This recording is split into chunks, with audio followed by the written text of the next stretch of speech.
I'm Axel George, and today we're going to be talking about implicit bias. So we're going to start with why implicit bias is so dangerous. The difference, first we have to understand between explicit bias and implicit bias. Explicit bias is when you're outwardly being racist with malintent, you are discriminating against a certain group of people entirely with awareness and due to your own biases. Implicit bias is when you're unaware of the bias.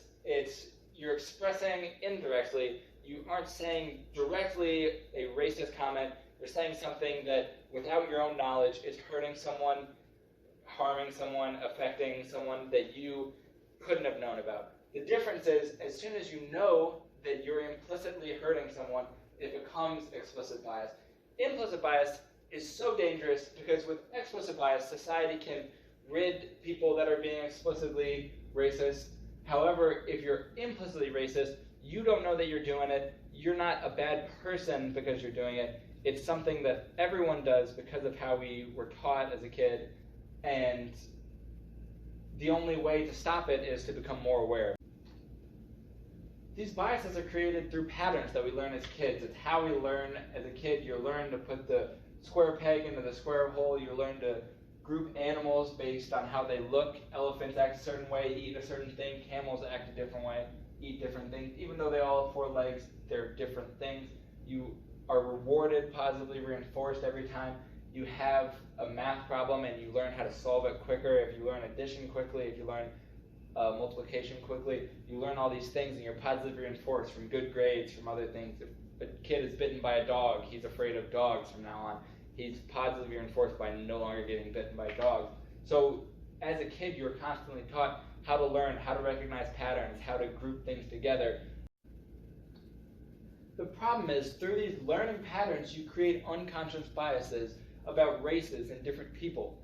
The same learning that you were doing with patterns now causes some trouble because you are unconsciously creating all these biases that directly affect minorities, or particularly groups that aren't your own, or that you don't have positive biases for. Affinity bias is having a connection to someone that's close to you, similar to the halo effect, which is projecting positive qualities even when they weren't there because you know someone that is the same race that has them. The confirmation bias, you hear someone you like because of your biases, say something, you see it as a positive, you're looking for positives. You hear someone you don't like say something negative, you're looking for the negatives. You're not looking for the positive, you're looking to confirm your biases. And obviously perception biases is giving in the stereotypes, and you saw someone of this race do something like this before, you saw statistics, or you heard something on the news. And now, without consciously doing it, these biases are coming in that you're more wary of certain people, you're more cautious, you're less likely to believe certain people, and you're trying to confirm these biases with yourself.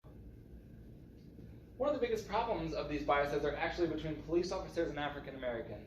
Now these patterns and these biases happen almost like dominoes. One thing hits on another, one thing hits on another, and it causes a chain reaction.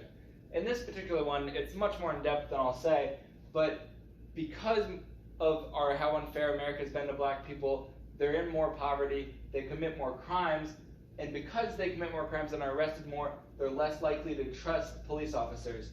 Because they're less likely to trust police officers, interactions with police become more tension, and they're more scared of these interactions with police officers, which makes police officers more wary. And because of these crimes that are skewed due to the fact that black people are treated so poorly, and just because the disproportional amount of black people are in poverty compared to other races, the police officers are more conscious towards when they arrest a black subject or when they have an arrest warrant out for a black person, that they're more likely to be cautious when they have a black person in custody, and more likely, as you can see by this graph, to convict them of these murders and crimes.